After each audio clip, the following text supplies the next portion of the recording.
hemos llegado a David. David, hermanos, es un personaje sumamente importante en el Antiguo Testamento y es alguien que se habla en un amplio aspecto. Entonces vamos a tratar de resumir la vida de David tocando tres características. Uno, lo que nos dice el autor de Hebreos, que es el pasaje que hemos estado estudiando. ¿Qué es en la vida de David lo que nos dice el autor de Hebreos? Dos, el carácter de David, las virtudes que tiene David, y no vamos a olvidar también los errores que cometió David para imitar el buen carácter y evitar esos errores que tuvo David. Cuando estudiamos a David, observamos que comienza el estudio en el Antiguo Testamento en el libro de Samuel, en el primer libro de Samuel. Se extiende durante todo el libro de segundo de Samuel, en los capítulos 1 y 2 de Primero de Reyes y bastante del libro de Primero de Crónicas. Entonces, sería un estudio que nos llevaría varios domingos. En total son 60 capítulos los que hablan en los libros históricos de David. Sería más de un año agarrar un capítulo por capítulo del estudio de David, pero no solo se queda ahí. David escribió 73 salmos. Entonces, habría que también estudiar los 73 salmos que hay de la vida de David y todavía nos quedarían muchas referencias del Antiguo y del Nuevo Testamento.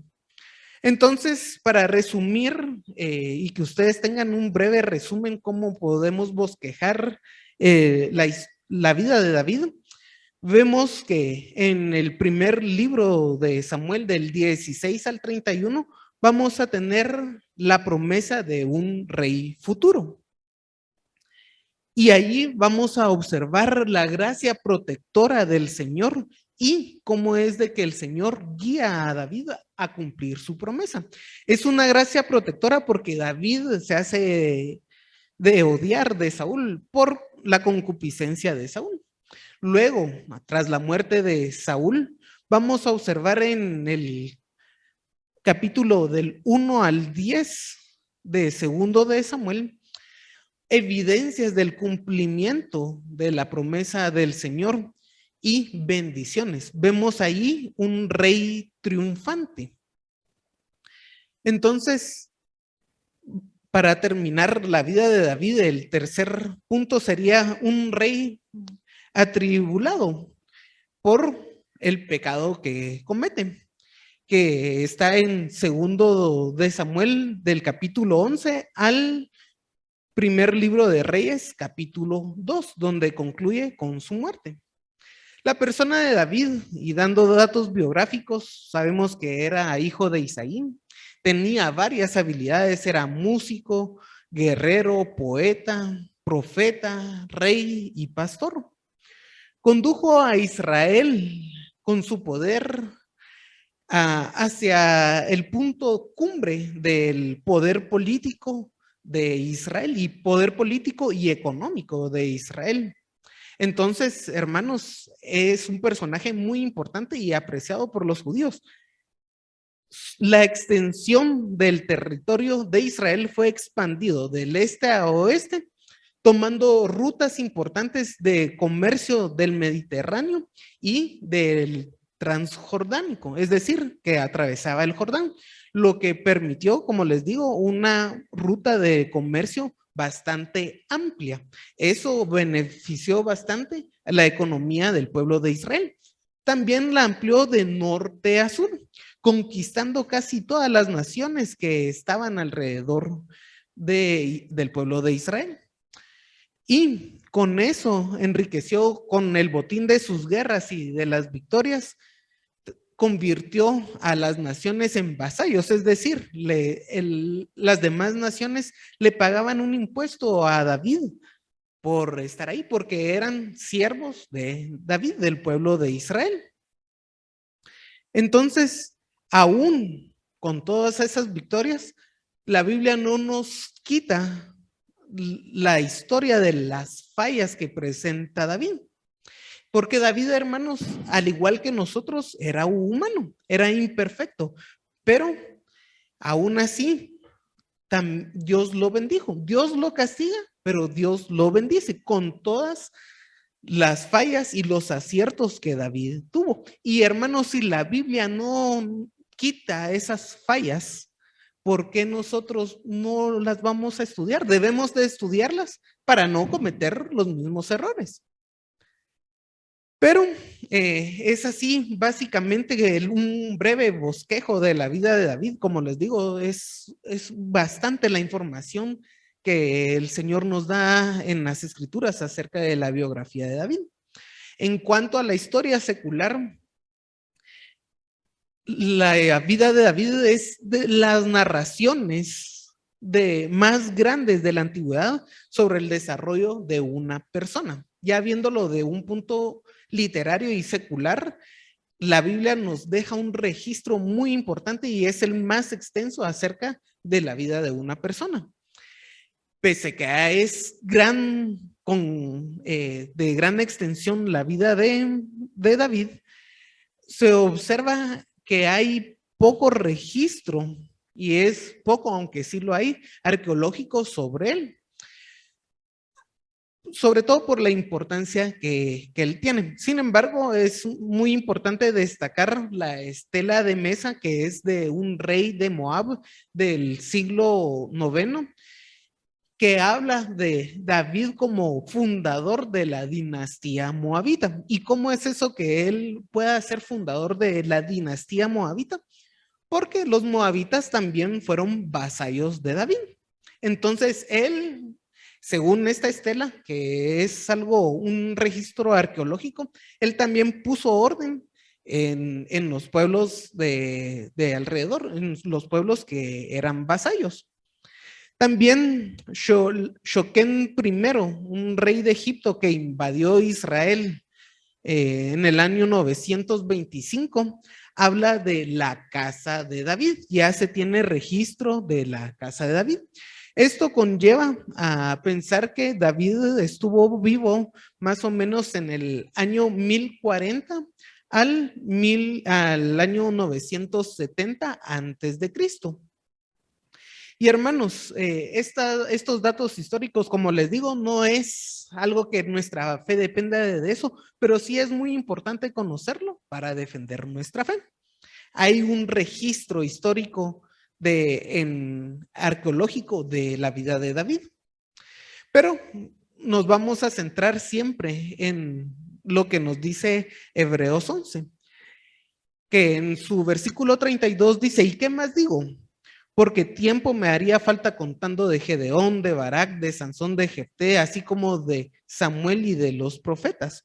Y dice, porque por fe conquistaron reinos, hicieron justicia, alcanzaron promesas, taparon bocas de leones, apagaron fuegos impetuosos, evitaron filo de espada, sacaron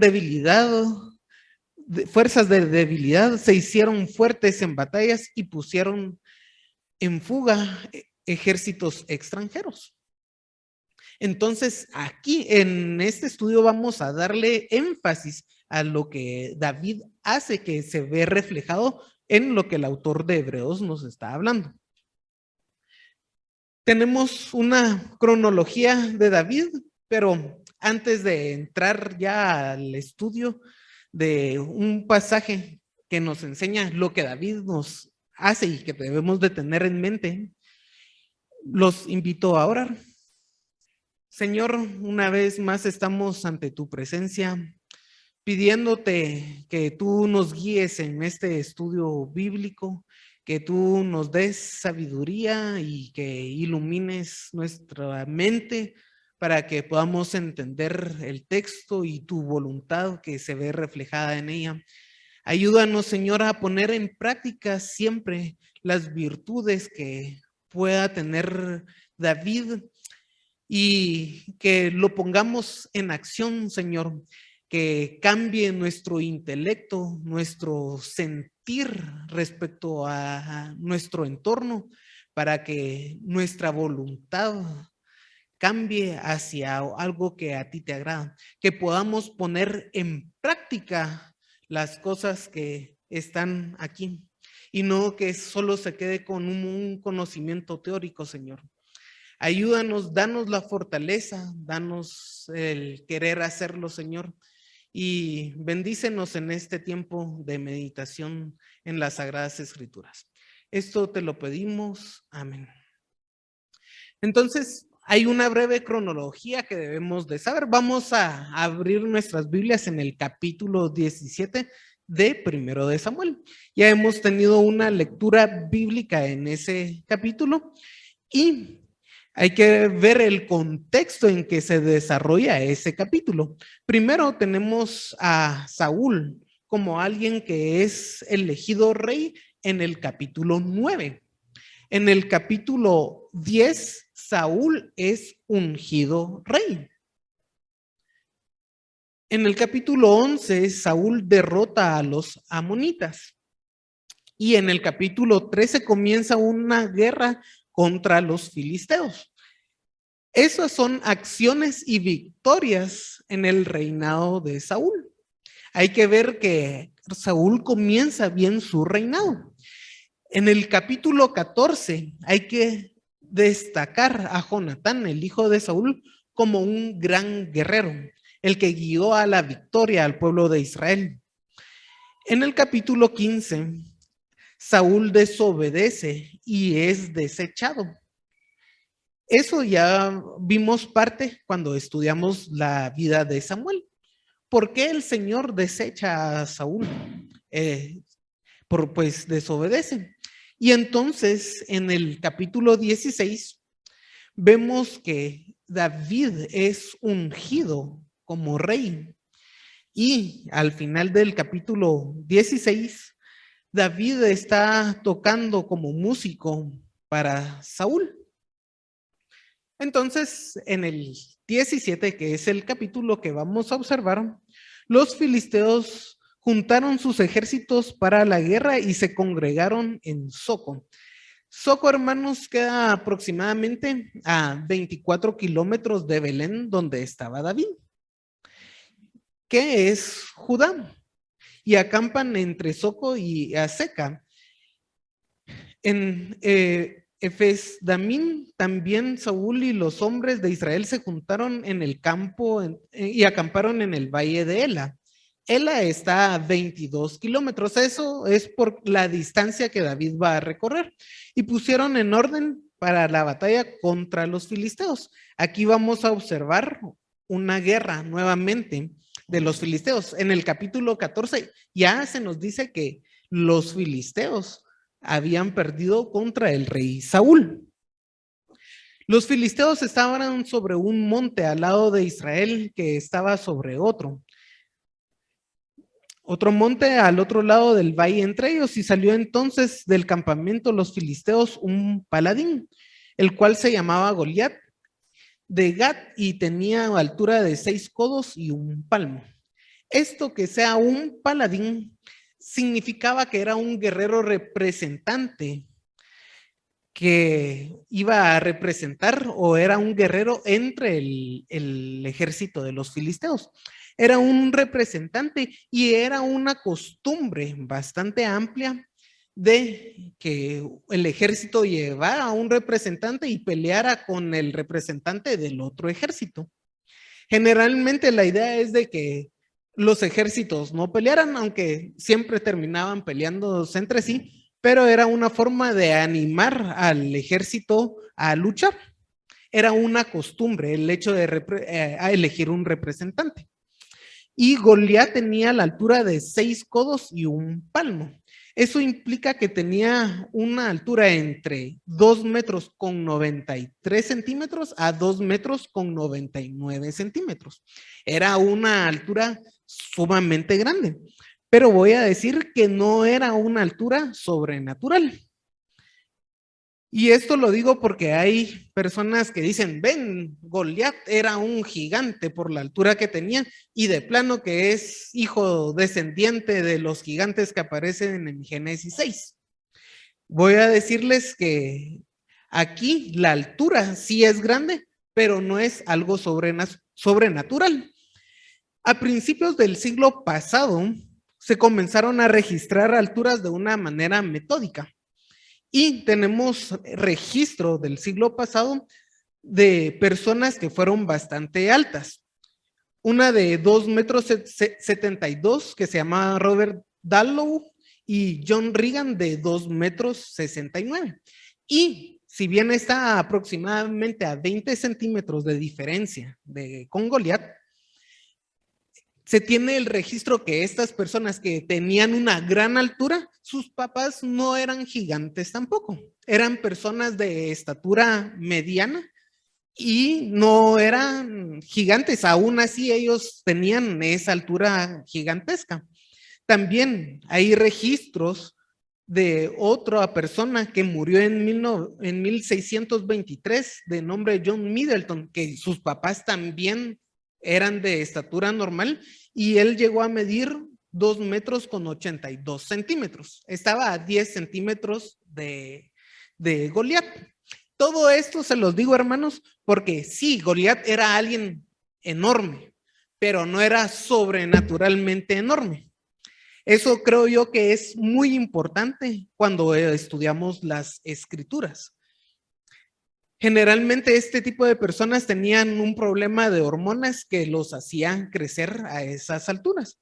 Pero como les digo, eso no quita que sea algo grande para nosotros. No voy a decir gigante, aunque realmente sí lo es, porque para no tener esa idea de los gigantes que estaban en Génesis 6.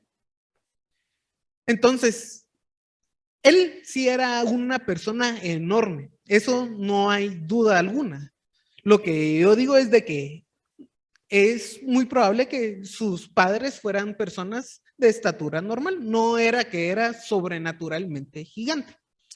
Y vean que no solo era muy grande en estatura, sino también era sumamente fuerte.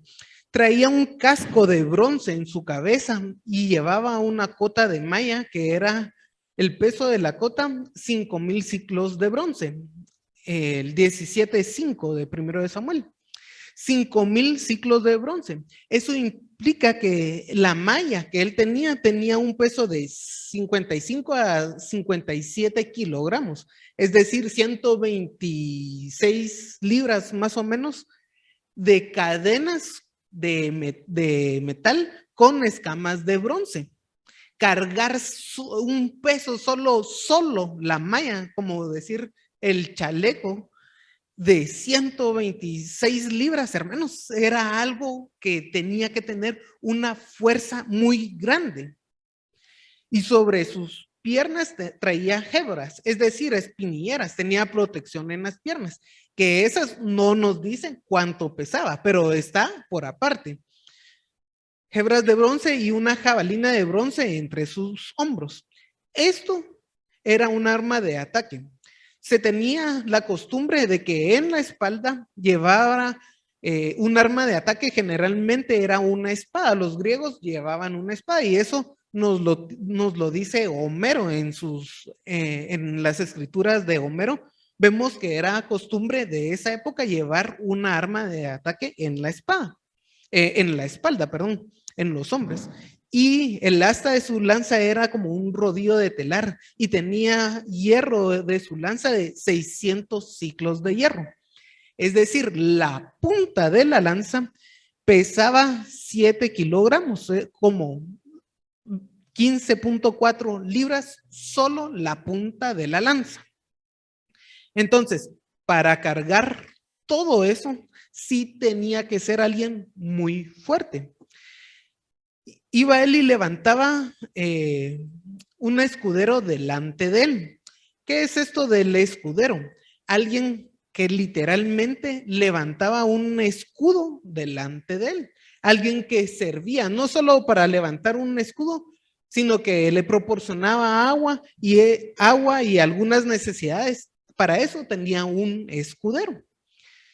Es importante ver que tenía también un escudo por lo que va a pasar.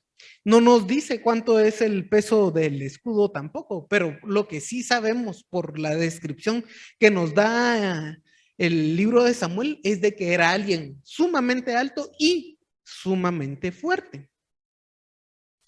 En el versículo 8 dice que se paró y dio a voces a los escuadrones de batalla de Israel. Y yo creo que voy a abreviar porque se ha pasado bastante el tiempo. Y les amenaza diciendo que escojan entre ellos a alguien que vaya a pelear con él para vencerlo. Eso lo tenemos del versículo 8 al versículo 9. Y ahí lo que vemos es esa amenaza recurrente.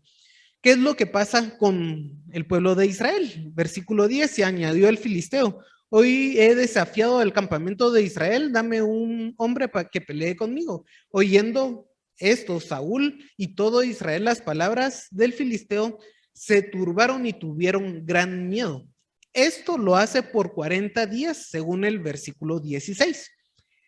Eso, hermanos, ver a Saúl con miedo ahora nos recuerda mucho lo que habíamos hablado del libro de Jueces, porque Judá, y lo vimos cuando estudiamos a Sansón, Judá en el libro de Jueces comienza con gran ánimo de salir a la batalla, pero ya cuando llega a la época de Sansón, cuando la relación con Dios era mala, en la época de Sansón, Judá llega y en vez de ayudar a Sansón con 3,000 hombres, tiene gran miedo de los filisteos.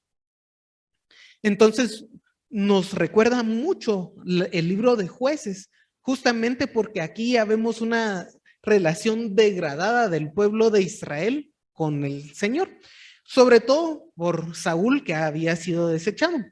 Y entonces, en el contexto nos debemos de preguntar, ¿en dónde está Jonatán? Les había hablado de que Jonatán reluce en el capítulo 14 por ser un gran guerrero que conduce al pueblo de Israel a la victoria contra los filisteos. Pero aquí ni se menciona en el texto. Ese gran guerrero que era Jonatán, aquí no se menciona. Entonces, todo esto es porque el pueblo de Israel se había degradado en su relación con Dios. El líder que era Saúl no era un buen líder. Entonces se encaminaba al pueblo a no tener una buena relación con Dios. Aún así tenemos a personas como David. Siempre Dios tiene un remanente en el pueblo que le es fiel, hermanos. Y ahí debemos de apuntar siempre nosotros a estar en ese remanente. Isaí, hermanos, se encuentra el padre de David enviando a sus 3 hijos que estaban con él. Eso lo vamos a ver en el versículo 12 y 15. Y vemos ahí también la responsabilidad de Isaí. No porque David fuera el ungido, le quitaba la responsabilidad a Isaí de enviar y participar con el pueblo. Es decir, aunque el pueblo estaba mal, no quitaba la responsabilidad de luchar por su nación, porque era una nación que era elegida por Dios y era una responsabilidad, aunque era algo difícil y el ambiente era muy hostil, eso no le quitaba a Isaí el hecho de enviar a sus hijos porque era responsable. Y le dice en el versículo 17 y 18 que lleve comida a sus hermanos y al encargado que era el jefe de millares. Lo estoy resumiendo así, hermanos, porque el tiempo ha transcurrido bastante. Y la idea de llevar comida a sus hermanos y al jefe, sobre todo era para pedir una evidencia de que ellos estuvieran vivos, tomar prenda de ellos, que lo encontramos en el 18, era algo para tomar una prenda y evidencia que ellos estuvieran bien y estuvieran vivos. Como el ambiente era hostil, entonces el padre Isaí se preocupaba por sus hijos. Allí observamos que los 2 ejércitos se disponen a pelear, pero sale Goliat a amenazar y esto lo oye David. Eso lo vamos a encontrar del 19 al 23.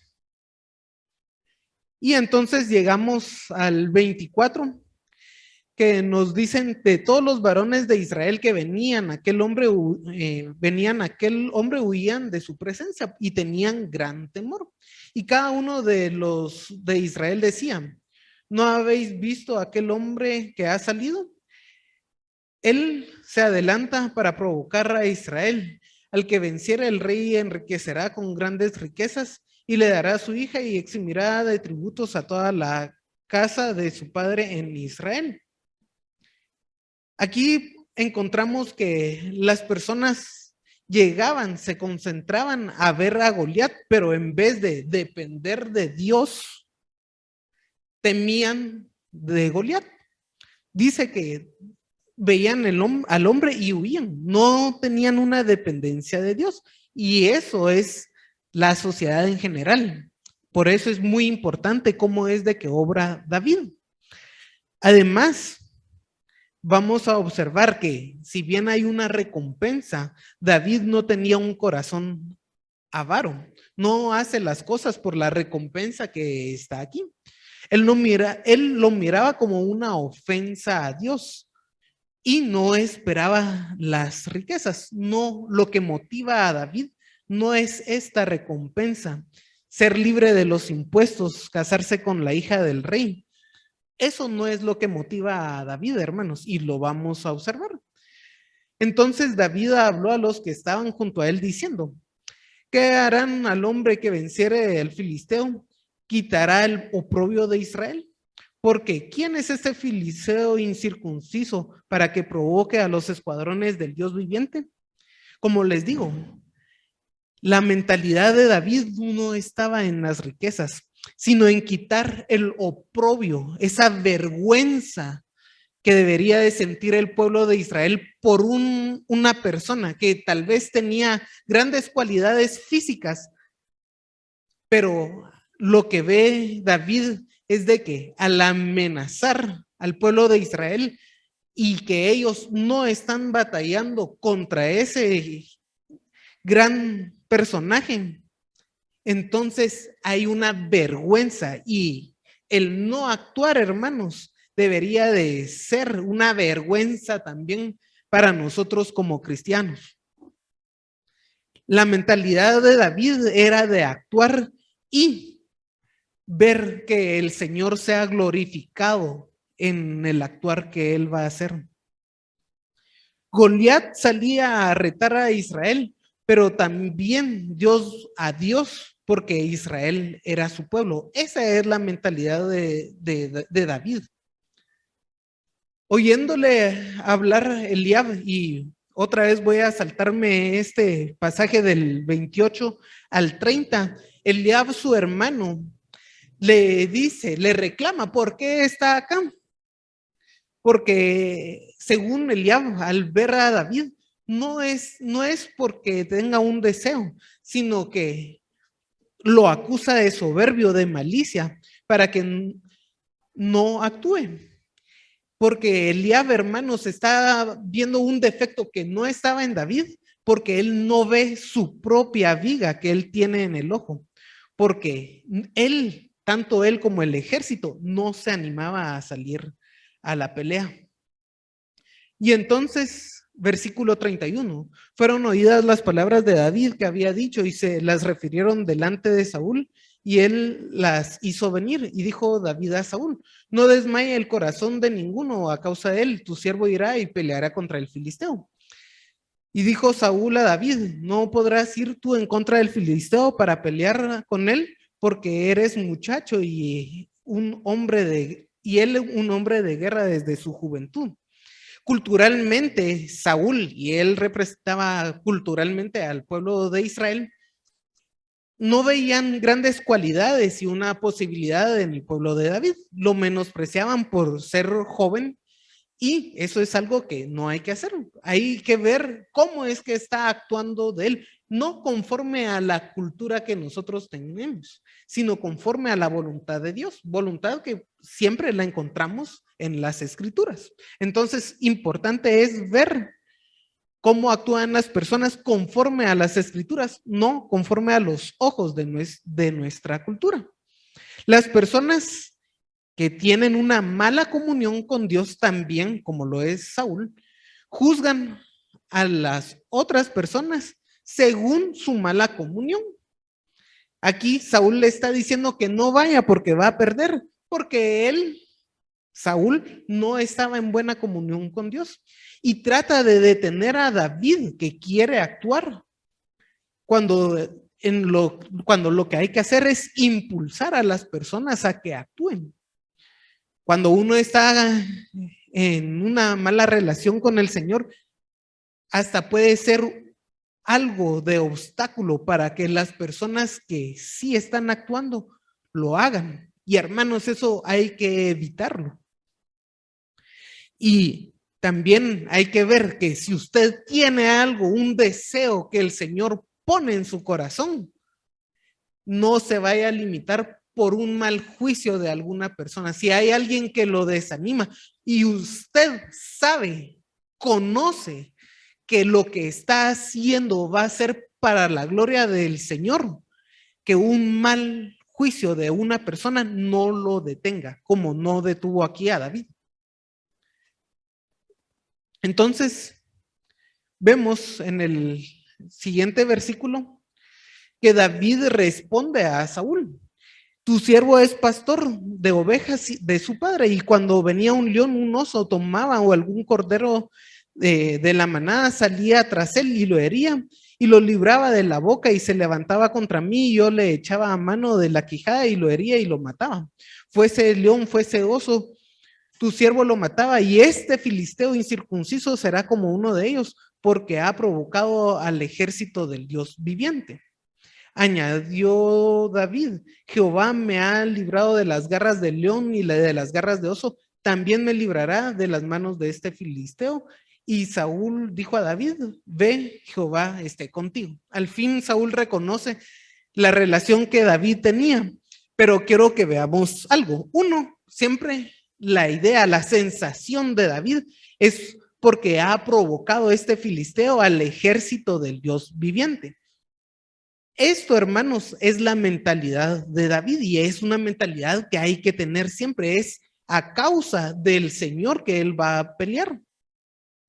Y cuando observamos que él pelea con osos o con leones y que Dios lo ayuda, y es reconocimiento de que Dios lo ayuda aquí, también reconoce que Dios lo ayuda en las constantes pruebas en esta vida.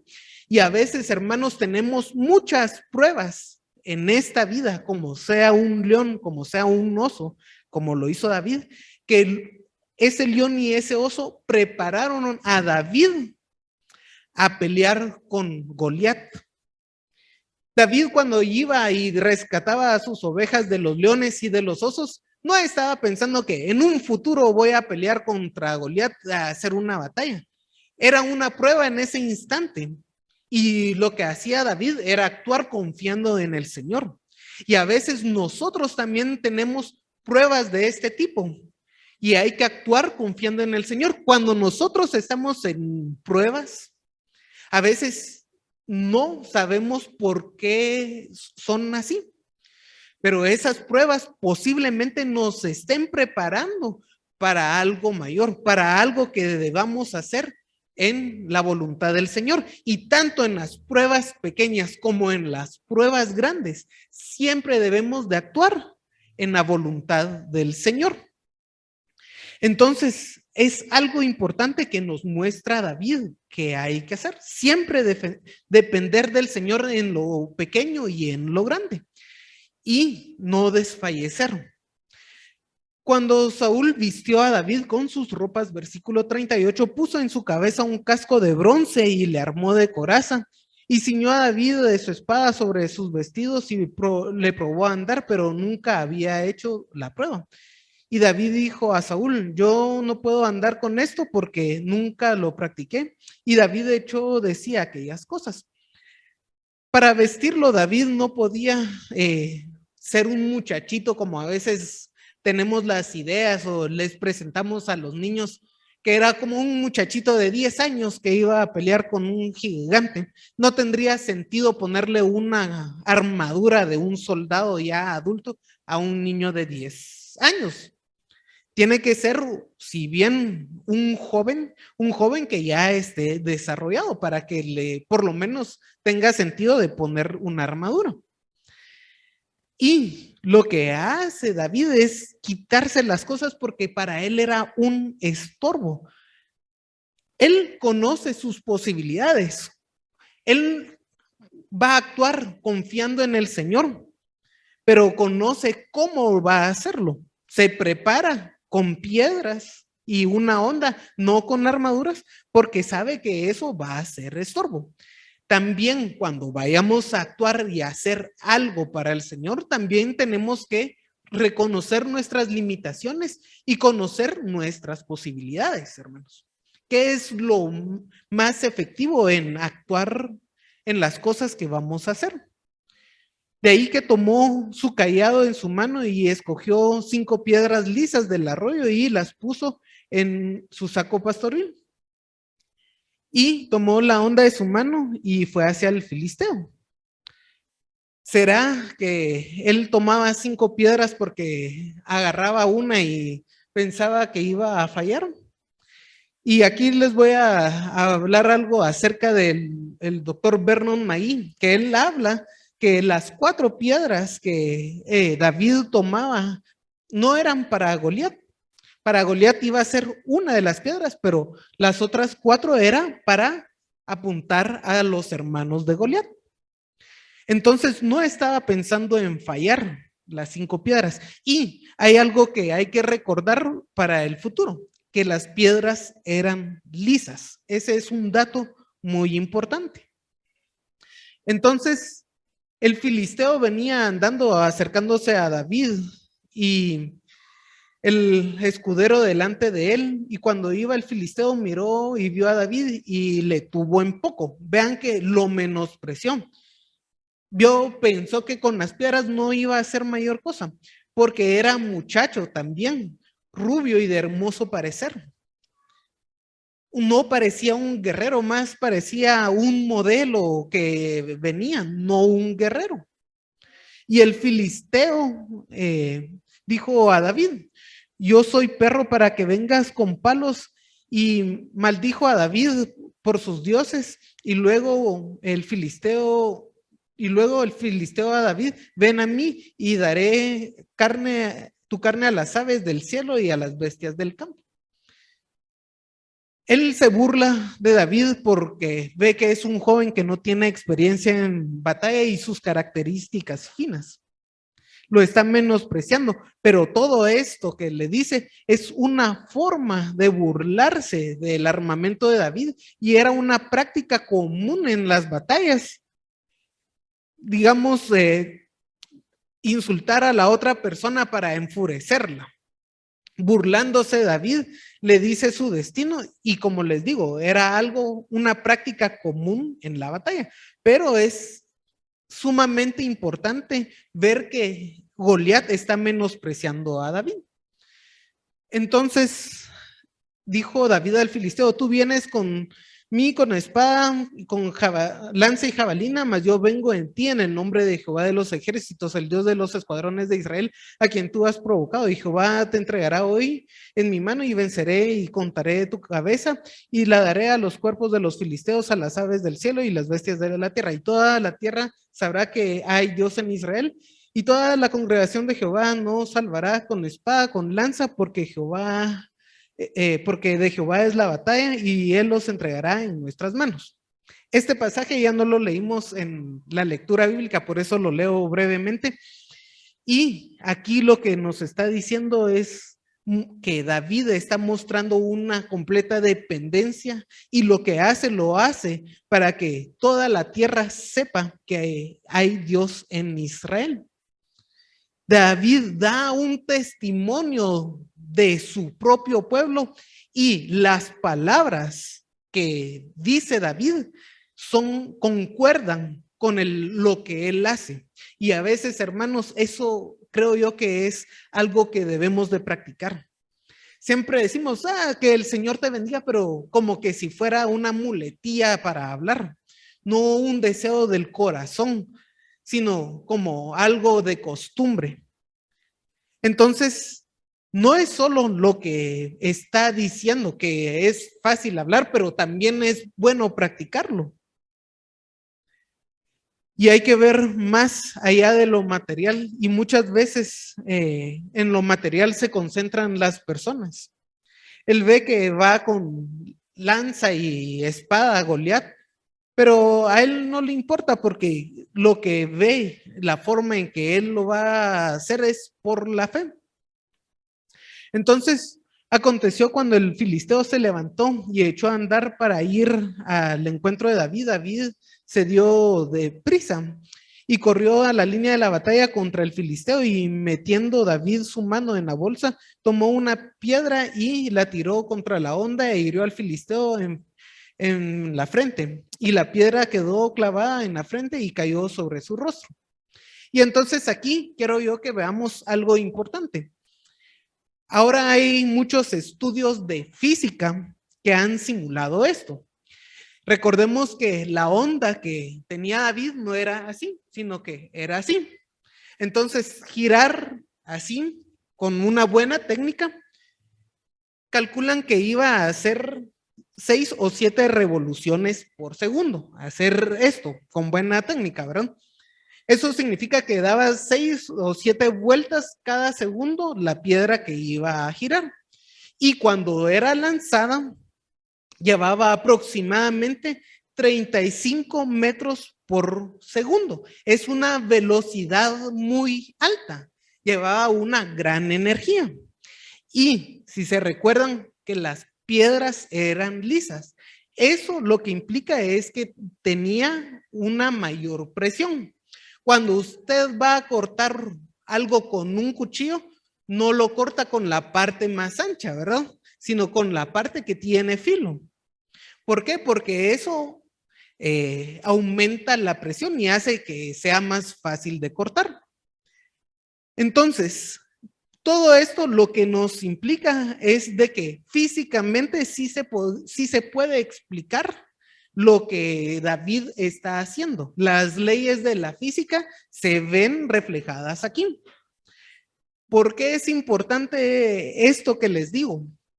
Porque si es algo que se puede explicar físicamente, que hay probabilidad, solo con que haya probabilidad, ya no es un milagro. Un milagro es algo que es completamente improbable, que no tiene explicación, que estadísticamente no puede ser verificado. Un milagro, por ejemplo, es de que Sansón lleve una puerta de hierro con bronce durante 65 kilómetros cuesta arriba al monte. Eso es algo milagroso. Y hemos visto en los anteriores personajes que Dios actúa con milagro. ¿Cómo iba a ganar Gedeón con 300 hombres a un ejército entrenado? Eso no es probable. Es algo milagroso. Y el Señor a Gedeón le muestra muchos milagros para darle confianza. Samuel también gana sus batallas mediante algo milagroso. Pero aquí lo que observamos es la providencia divina actuando. No es que por no ser milagroso no sea algo que esté bajo el control de Dios.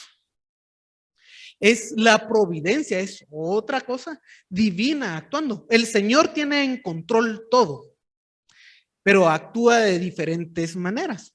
Y a veces, hermanos, no debemos de esperar nosotros un milagro para que actuemos en las cosas que el Señor nos hace. Yo siento que a veces las personas ahorita que está nublado el clima en Guatemala quieren que se abran las nubes y un rayo de luz caiga sobre esos para decir, entonces sí me voy a mover a hacer las cosas por el Señor. Aquí David se había preparado, había matado osos, había matado leones. Y él confiaba en el Señor. Aquí tenemos un acto de fe y el acto de fe estaba en animarse a pelear y confiar en Dios, en su providencia divina que Él iba a actuar. Si Dios iba a obrar un milagro, también había que confiar en el Señor. Sin embargo, aquí lo que vemos es un acto de la providencia divina. No es de que esté fuera del control de Dios, sino que es algo de la providencia divina. Aquí estamos viendo que las leyes de la física se pueden ver que no se rompen en lo que David hace. Y eso no le quita nada de fe. La fe estaba en animarse a pelear en lo que el pueblo de Israel no quería hacer. Él sí lo estaba haciendo porque él confiaba en el Señor. ¿Cómo iba a actuar el Señor ante Goliat? Eso no sabía si iba a ser un milagro. Aquí, como vimos, es la providencia divina. Pero David tenía fe en el acto que iba a hacer.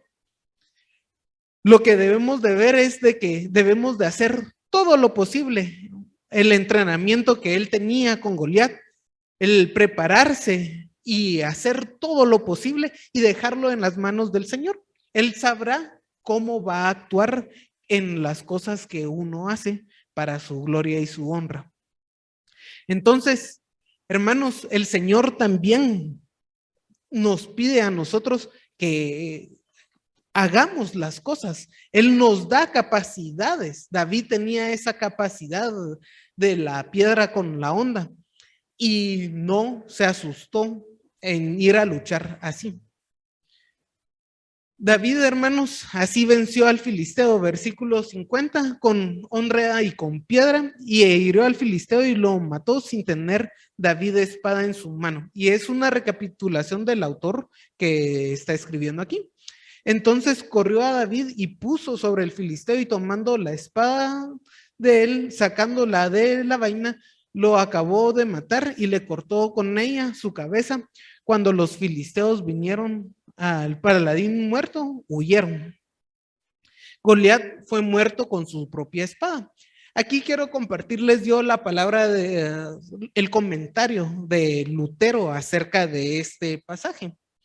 Lutero dice: el pecado es destruido por su propio fruto y es asesinado por la muerte que dio la vida, como la víbora es devorada por su propia descendencia.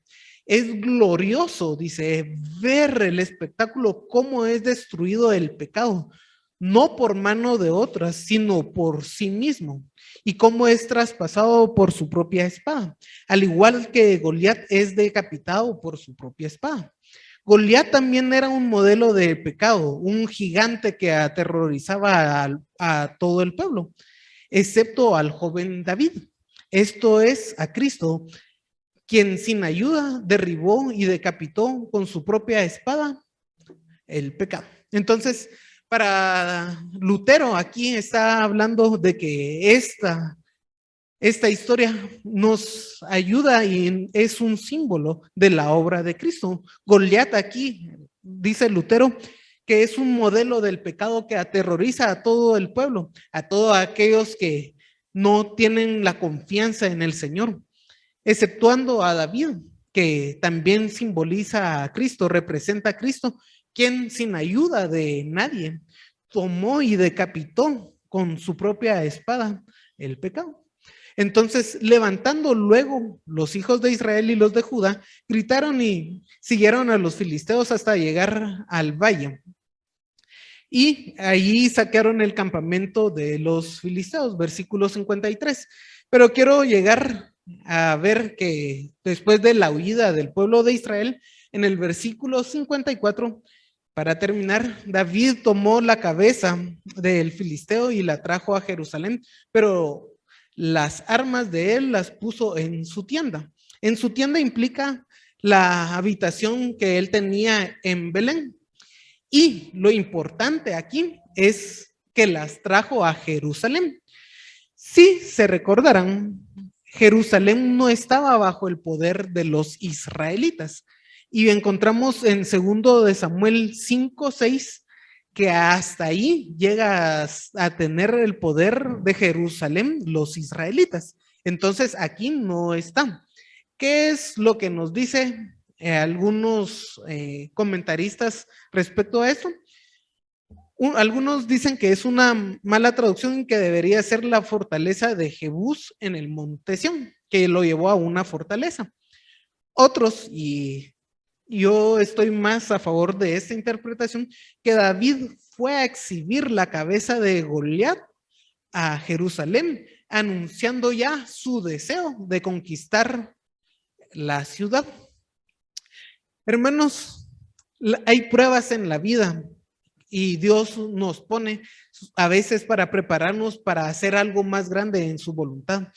Y nosotros debemos de actuar tanto en lo pequeño como en lo grande, dependiendo de Dios. Y ver que es algo que siempre Dios nos está preparando para hacer su voluntad. Cuando uno tiene el corazón algo de hacer una acción que sabe que es agradable al Señor, debe buscarla con insistencia, pese que tal vez alrededor no lo apoyen. David aquí lo hizo con insistencia e hizo las cosas y agradó al Señor con eso. A veces también nosotros debemos de actuar siempre en confianza del Señor, independientemente de si Él en su providencia divina va a actuar o va a actuar de forma milagrosa. Nosotros tenemos que hacer las cosas preparándonos con todas nuestras posibilidades, confiando en el Señor. Y esa confianza, hermanos, es lo que nos enseña estos héroes de la fe. Vamos a seguir estudiando algunos otros puntos de David. Realmente el tiempo no me dio, ya es hora, son las 12. Entonces, vamos a seguir el próximo domingo, si Dios nos lo permite, estudiando la vida de David. Los invito a orar, hermanos. Señor, te alabamos porque nos has permitido estudiar tu palabra, Señor. Ilumínanos siempre para poderla entender y que siempre podamos ser como David, de actuar y ser insistentes en hacer tu voluntad. Sabemos que vivimos en un mundo hostil, en un mundo que cada quien hace lo que bien le parece, que actúa bajo sus concupiscencias y que es cada vez más difícil actuar libremente siendo cristiano, un cristiano que te agrade a ti. Y es un mundo que siempre se encamina a una degradación moral, pero tú que nos has predestinado desde antes de la fundación del mundo, tú que nos has dado la salvación, también pon en nosotros la voluntad y, Señor, con un corazón contrito, por favor, haz que hagamos, que no se quede lo que tú has escrito en tu palabra, Señor, en la Biblia, como un conocimiento teórico, sino que nos pongamos en acción. Nos pongamos en acción porque es lo que a ti te agrada, que podamos testificar ante este mundo que no tiene la fe en ti, que nosotros sí tenemos esa fe y dependencia completa en ti, Señor. Que nuestras acciones también hablen y aunque seamos una iglesia minoritaria en el mundo, que esa minoría actúe para testificar de ti, Señor. Te alabamos, Señor, y pedimos esto y tu bendición siempre en todas nuestras acciones, en toda nuestra vida, Señor. Esto en el nombre de Jesús. Amén.